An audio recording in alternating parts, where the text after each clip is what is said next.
very warm welcome. My name's David Roth and I'm the CEO of the store WPP and Chairman of BAV. And it's an absolute pleasure to welcome you to Follow the Sun, 24 hours of broadcasting right across the world, to celebrate the launch of the WPP BAV Best Countries study for 2022, produced in conjunction with the US News and Wharton Business School. It's a pleasure to have you join us for this session. This broadcast is going to travel right across the world, starting in New Zealand and ending 24 hours later in the USA. We have an absolutely packed broadcast today. This year's Best Countries study is our fullest and most comprehensive yet. The attitudes of global business leaders, opinion formers and citizens towards nation strengths has changed dramatically in recent years, never more so than in 2022. And we'll be looking at how those changes in values have impacted overall perceptions of our 85 nations covered in the 2022 study. But perceptions of a country only tell half the story.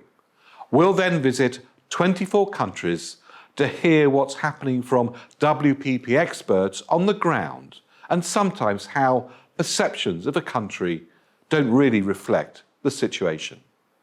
Now, our time together promises to be informative, challenging, stimulating, and I hope fun. So let's get started.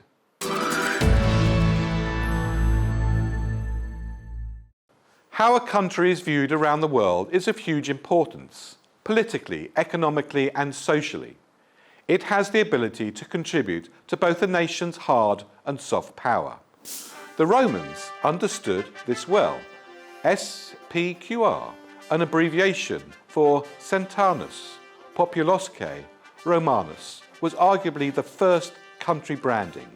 It was an emblematic, abbreviated phrase referring to the government of the ancient Roman Republic. You only needed to see the emblem, and invaded countries knew exactly what was in store for them.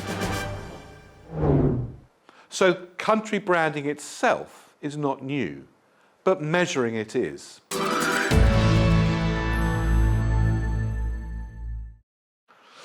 Now in our 7th year, the WPP BAV Annual Best Countries Rankings measures global perceptions of countries against a series of characteristics, impressions that have the potential to drive trade, travel and investment.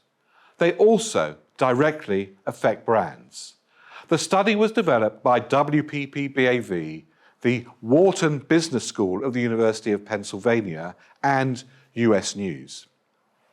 The ranking is based on a large global survey which asks a range of people about how they perceive different countries against a range of key attributes. Country branding also has a significant impact on corporate and product brands. The words "made in" can instantly lend credibility and trust to a product or brand that a consumer hasn't previously encountered. That could be enough to convince someone to buy, and beyond that, convince them to pay a premium.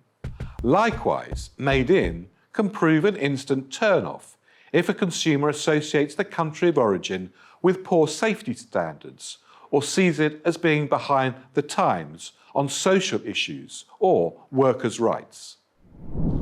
But it's not just a one-way reaction. The perceptions and performance of brands abroad feed back into the development of the country itself. Additionally, willingness for corporates to invest vital FDI is also closely linked to the strength of a country's brand. As local brands and businesses succeed, they generate economic growth as well as lending further positive associations to their country's brand. There's a close relationship between how people feel about a country and their attitudes towards the brand they associate with that country. Strong countries fuel strong brands and vice versa. Think of France and Chanel. Both represent elegance, glamour and prestige. Chanel is intrinsically French, and France is synonymous with Chanel. The same can be said of Italy and Ferrari, or Japan and Sony. In each case, brands and the countries are part of a virtuous circle, a symbiotic relationship. In fact, Germany is a really fine example of this symbiosis in action. Germany has come to represent the qualities of durability and engineering that brands like Bosch, BMW, Audi and Mercedes have shown the world that Germany can deliver. Brands can both shape and be shaped by the perceptions of their country of origins. Japan in the 1970s was known as a cheap manufacturing base, but now respected as a world leader for quality electronics and also technology, thanks largely to brands like Sony and Toyota. South Korea has taken a similar path, with Samsung and Hyundai demonstrating to the entire world what modern South Korea is and is doing, so creating consumer predisposition in international markets that favour other South Korean brands. There's a two-way reaction and a multiplier effect for both. This year's study quantifies the impact. We see that 83% of consumers globally agree that consumer brands play an important role in defining a country's culture. 78% also agree that the country a product is made in impacts my preference to purchase it.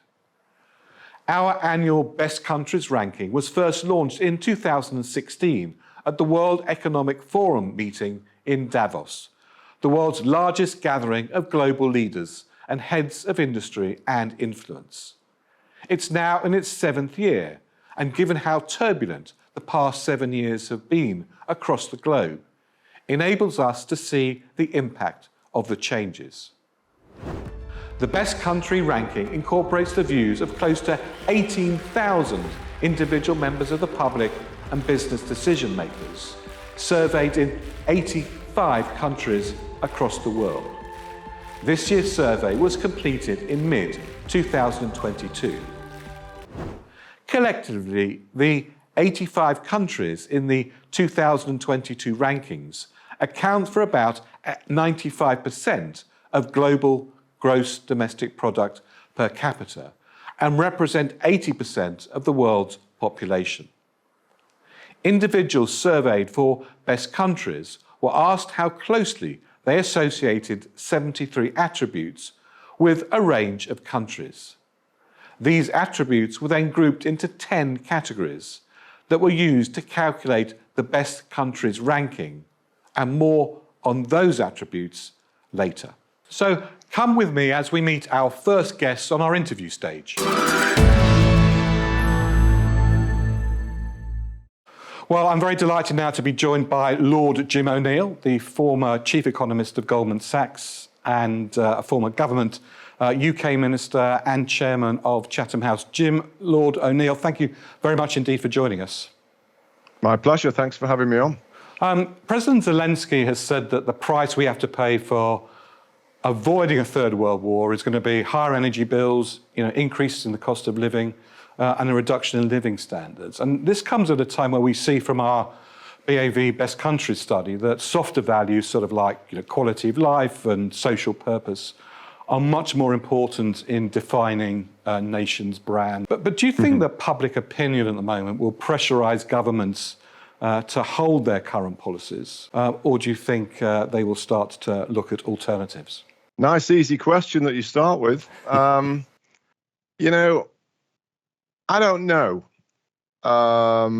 because it is probably for my generation, never mind the younger generation, the first such issue of this scale and complexity that we've seen.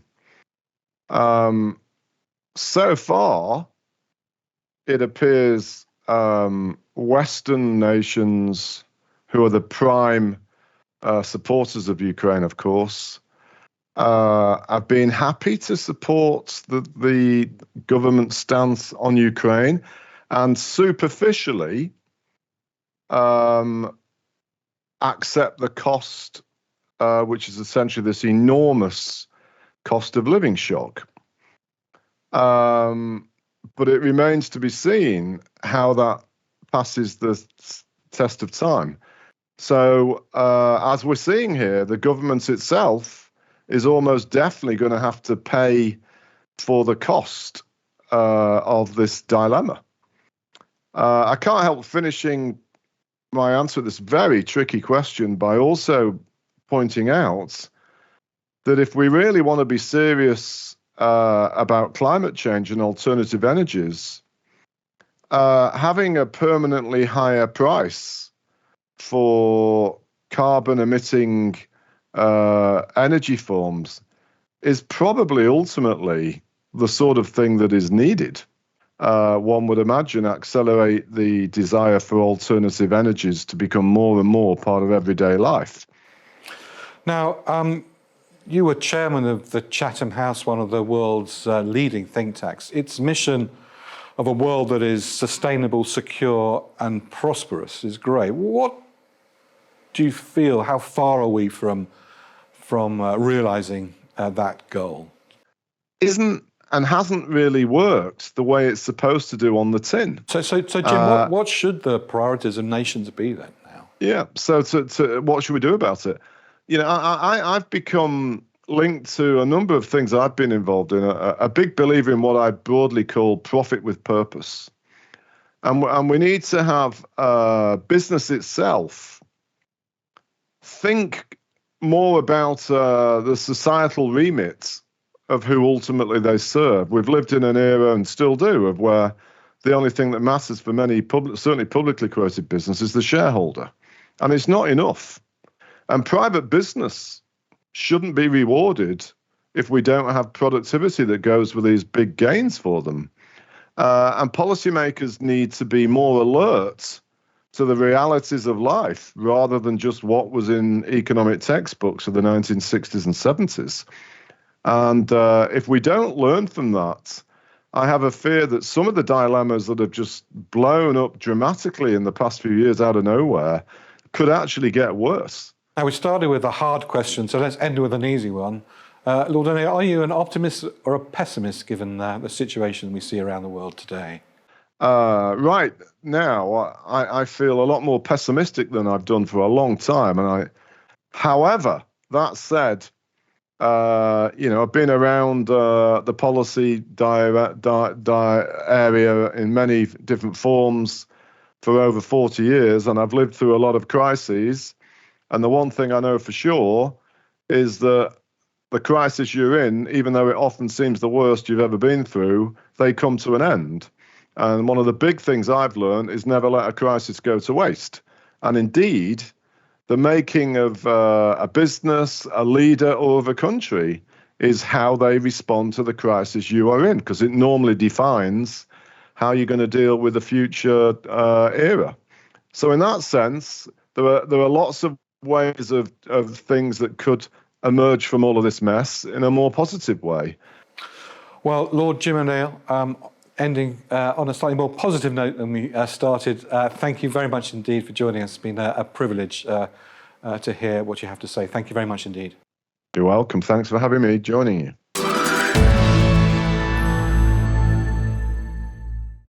As we travel around the world together in our Follow the Sun broadcast, we'll be hearing news, views and insights from local WPP company colleagues in 24 of the 85 countries covered in the WPP BAV Best Countries study for 2022. Now, before we go to one of those countries, let's remind ourselves of the WPP BAV Best Countries 2022 rankings from the 85th down to the number 1 country.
Let's see what the overall findings of Best Countries 2022 are before we go to the UK for local insights from the WPP team there.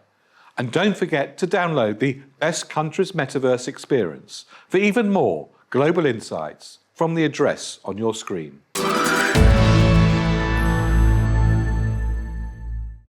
Historically, military power and finance, banks and tanks were the attributes against which we measured a country's power in the world. Not anymore. So what does all this mean?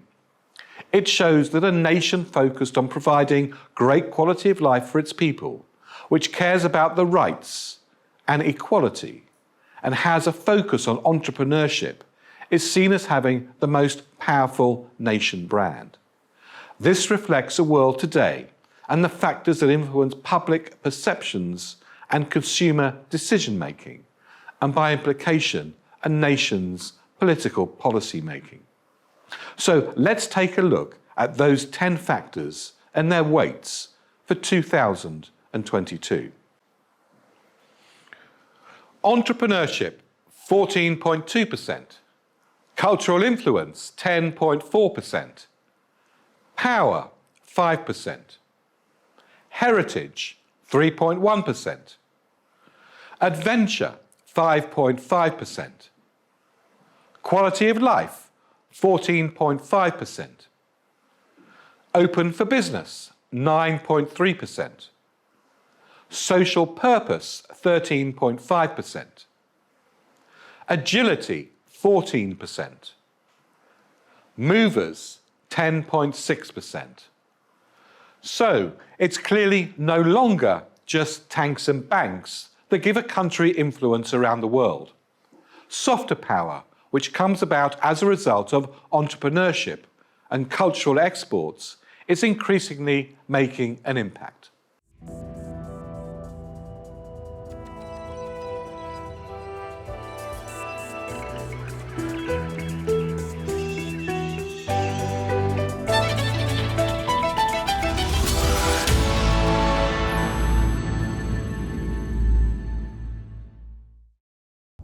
Welcome to the UK's Follow the Sun episode. My name's Laura Wade and I am Head of Sustainability at Essence. And I'm Sophie Mangnall, I'm Global Head of Sustainability at the & Partnership. Within this episode, we're going to focus on social purpose and behind that, environmental sustainability. You'll first hear from myself and Sophie, then Chris Pratt from H&K. So the UK, as I'm sure you're aware, has recently entered a new era, the era of King Charles. But what will that era bring? Prince Charles was known for his environmental views and campaigning. So for us working in this space, there is real hope that he might use this influence to push this agenda forward. In regards to the Best Countries data, the UK's dropped to 16th in regards to the statement committed to climate goals. This was down from 15th last year and we don't even make the top 10. Is this global perception a reality? Well, here in the UK, just as we hosted COP26, the UK legally enshrined a commitment to a 78% carbon reduction by 2035. But we all know that actions speak louder than words. And in July of this year, the High Court ruled in favour of Climate Earth and other climate advocates, saying that the UK government was in breach of the Climate Change Act with its inadequate net zero strategy. It's evident that the UK needs a robust plan. And including the UK industry, advertising industry, we also need a robust plan. So here in the UK, Laura and I are also members of a cross-agency group called Mission Zero. And Mission Zero consists of members throughout all of the Group M family, all the different agencies, and we're united in championing tangible actions around our net zero commitments. So really we endeavour to lead and shape the narrative around sustainability within the media, as well as really support each other and be the change that we want to see in our organisations.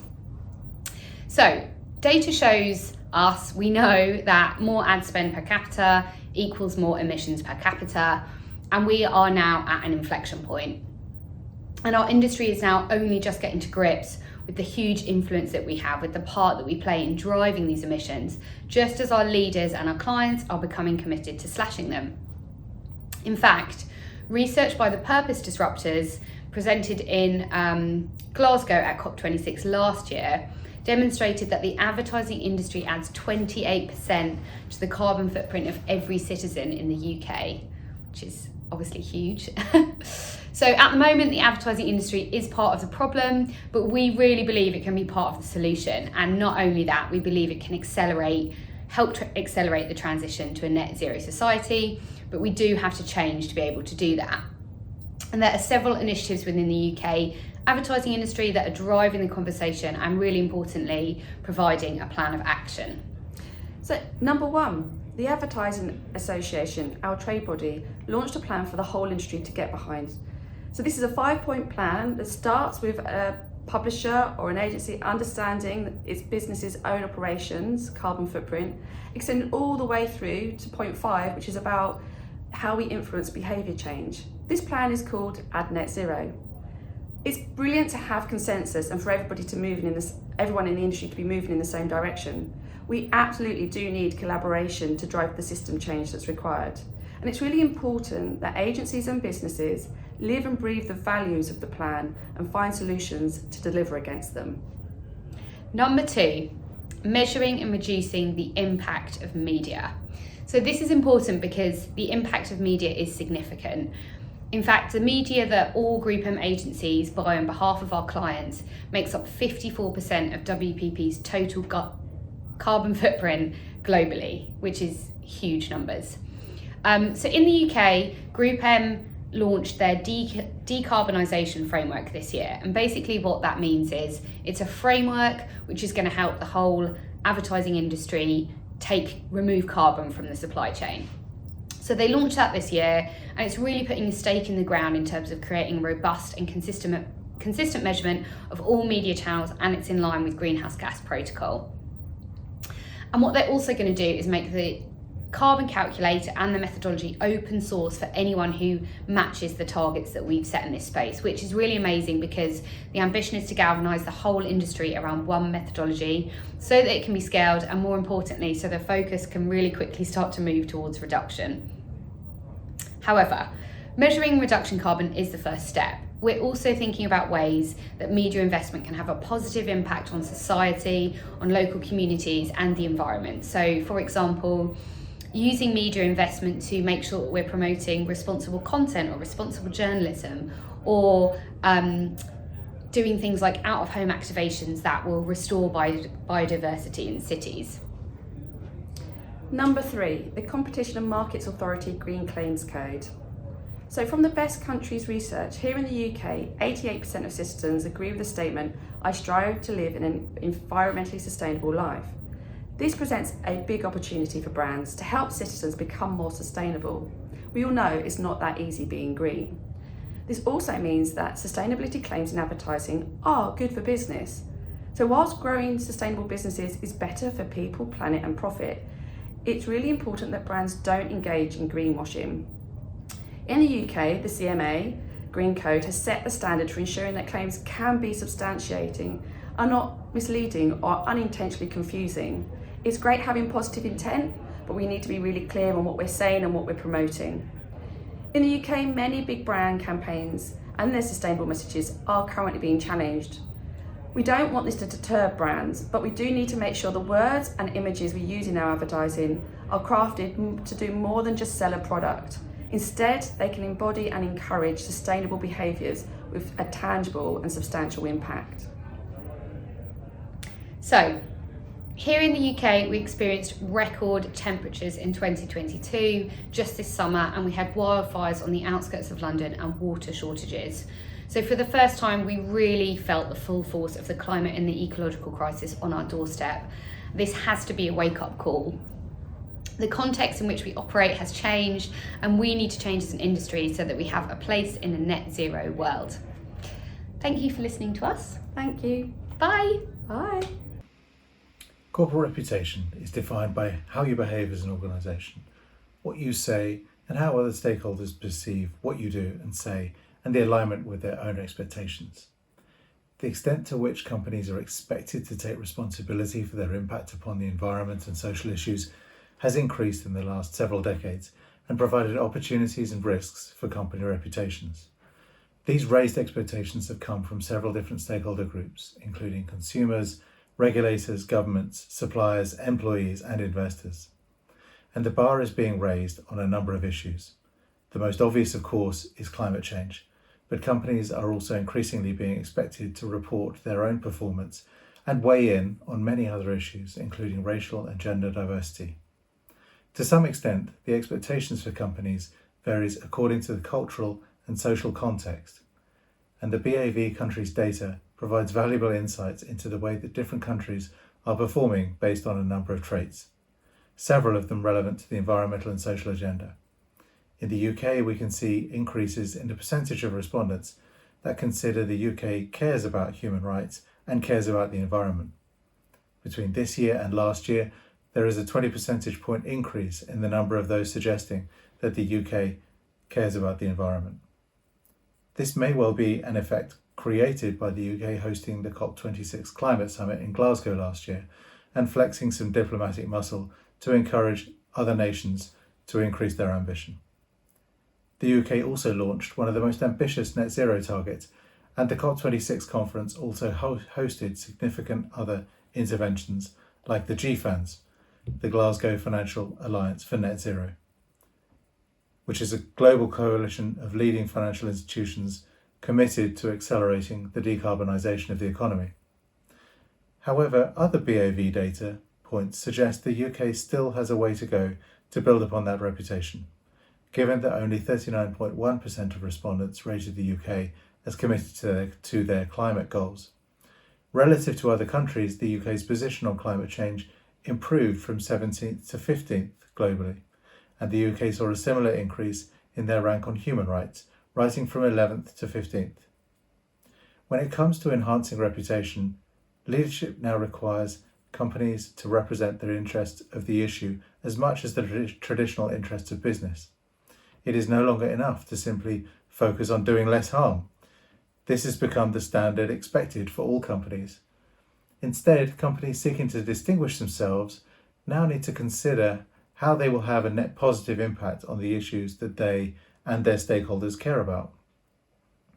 A good example here is Microsoft, who have set out to not just a net zero climate target, but have pledged to remove all legacy emissions in the atmosphere since they were incorporated as a company. Another example is Patagonia, a brand that has been pioneering environmental stewardship for years, but whose owner has recently put the company in trust and specified that future profits are to be spent on accelerating action on climate change. These examples of leadership provide useful inspiration for those just starting on their journey or making continued progress, but the scale of their ambition shouldn't deter others. There is still an opportunity to secure reputational dividends and to better understand and avoid reputational risks by investing in developing your sustainability and social impact strategies. Every company is different, and the expectations of their stakeholders and opportunities to distinguish themselves will be different too. It's about finding the territory that is right for your company by asking important questions like, what aspects of our business have the greatest material impact on the environment and society? What issues align best with our values and purpose as a business and therefore feel authentic for us to focus on? What issues do our stakeholders care about? What offers the greatest opportunity for positive impact? And of course, what mandatory requirements are we going to have to comply with in the future? At H&K, our Better Impact team works with companies to understand what is expected of them and to navigate the growing regulatory requirements. We help companies to bridge what we call the say-do gap by focusing on impact and celebrating the demonstrable impact that they are having on an environmental or social issue.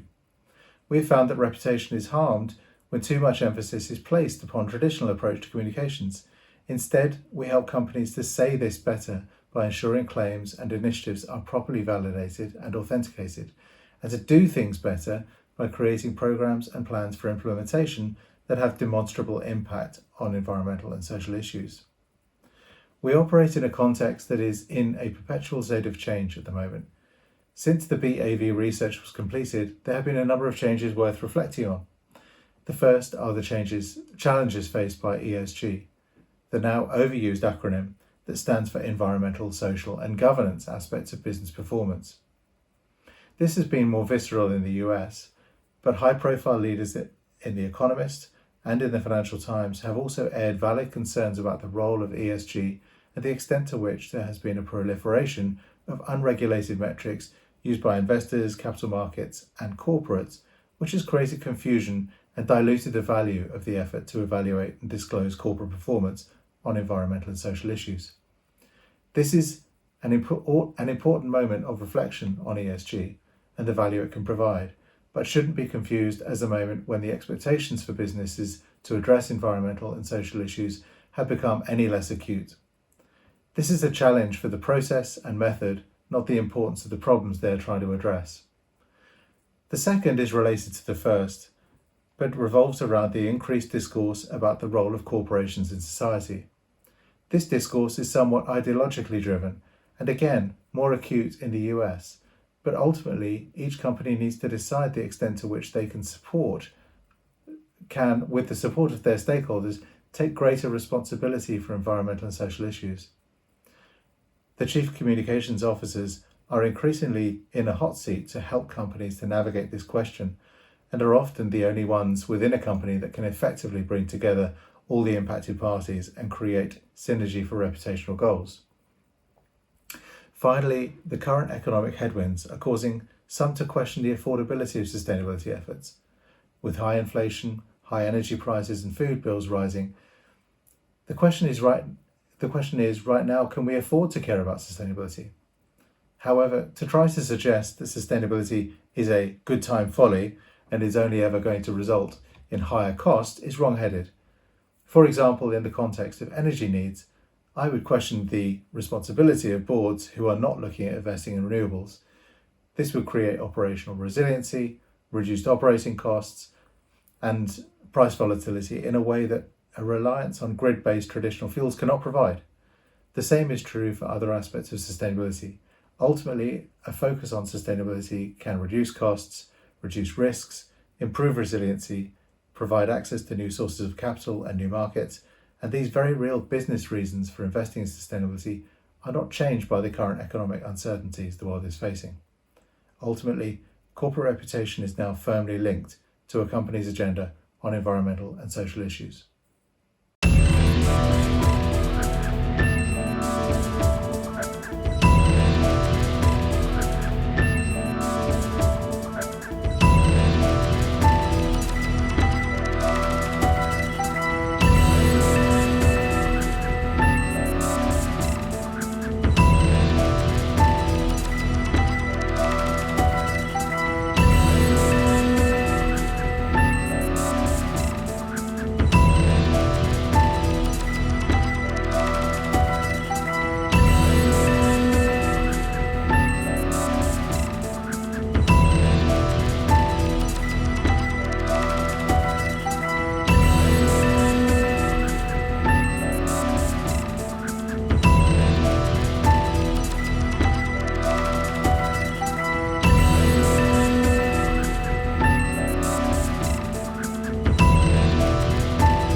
Well, I'm absolutely thrilled and delighted now to be joined by Dr. Stacey Graham, who is the Global Racial Equity Programs Director at WPP. Stacey, thank you very much indeed for joining us. Thank you for the invitation.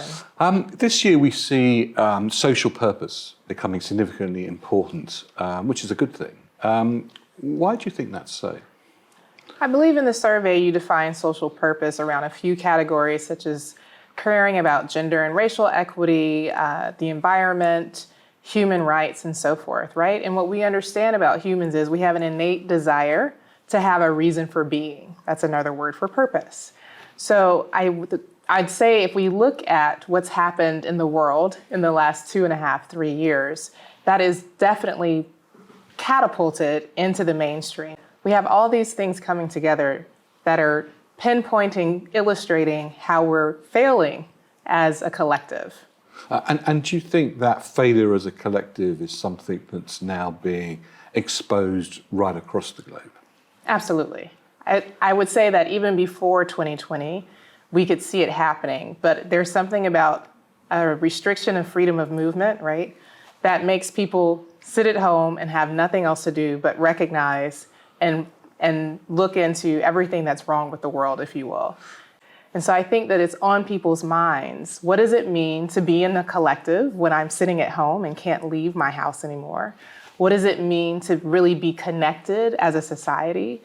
How do we care for the most vulnerable? And to be really honest, with COVID-19, we didn't do a great job of that. So I think people are asking different questions than they were 2 to 3 years ago. And I think I found it quite interesting to see the relationship between this movement, I mean, let's call it a movement, coming from the population upwards. Absolutely. I mean, we also see that some of our health officials do move more politically than we would have expected. But there were people across the world who made the decision to wear a mask even when it was no longer mandated, who stayed at home even when they didn't want to, who got on the streets for probably the largest social movement since 1968, right? It was a global social movement to bring awareness to racial inequality. So I think there's a coming together even in times of divisiveness. Now, one of the things we've seen in the study is this sort of interrelationship between a country's brand and companies' brands, and we're seeing that interrelationship even more sort of mingled and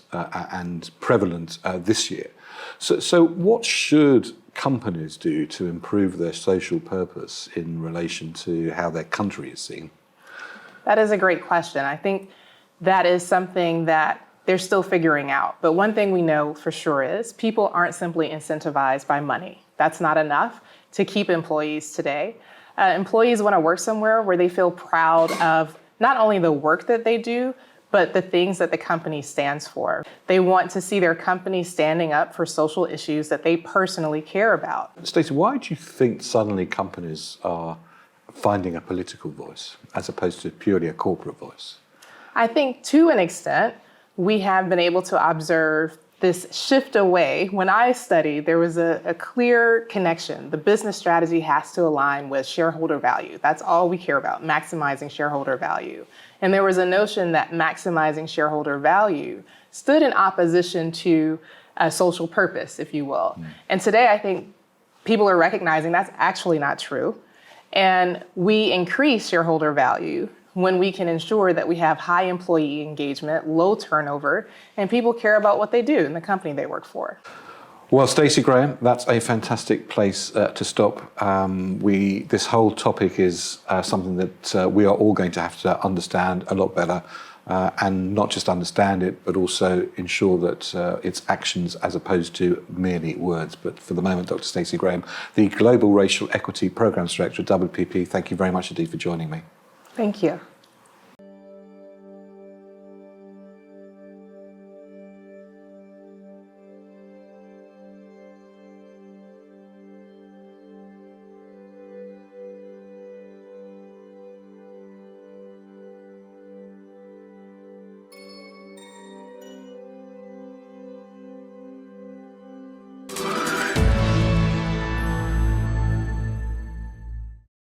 Hello and a very warm welcome. My name's David Roth and I'm the CEO of the store WPP and Chairman of BAV. Thank you very much indeed for joining me in this very special metaverse experience.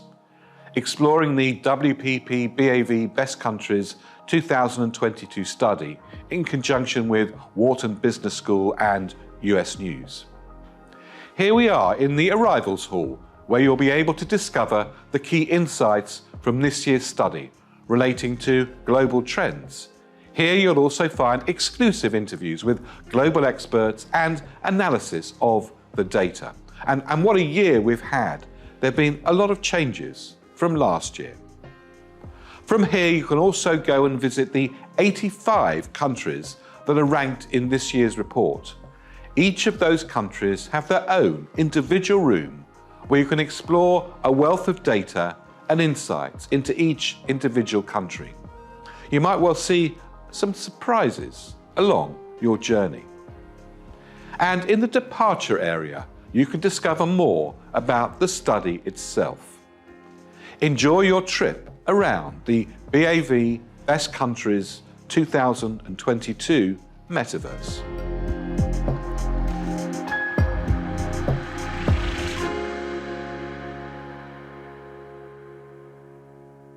Well, we're almost at the end of our broadcast. A big thanks to everybody from the local WPP companies who've participated, and of course our central team that's put together all of our Follow the Sun 24 hours of broadcasting, to our directors, to Dasgupta, to Paul Reifer, and our producers, Sarah Cousins and Lady Victoria Robinson.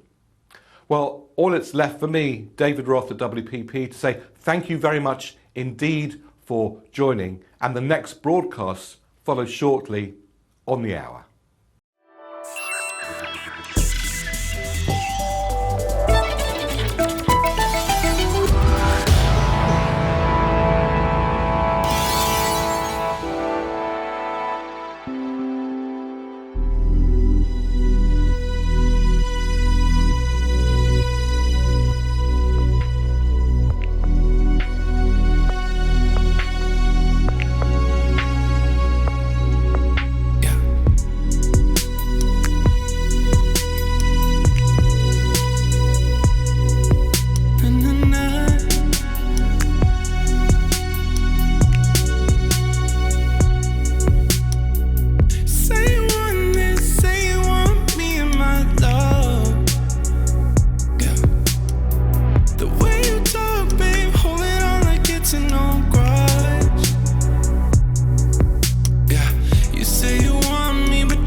if you're done.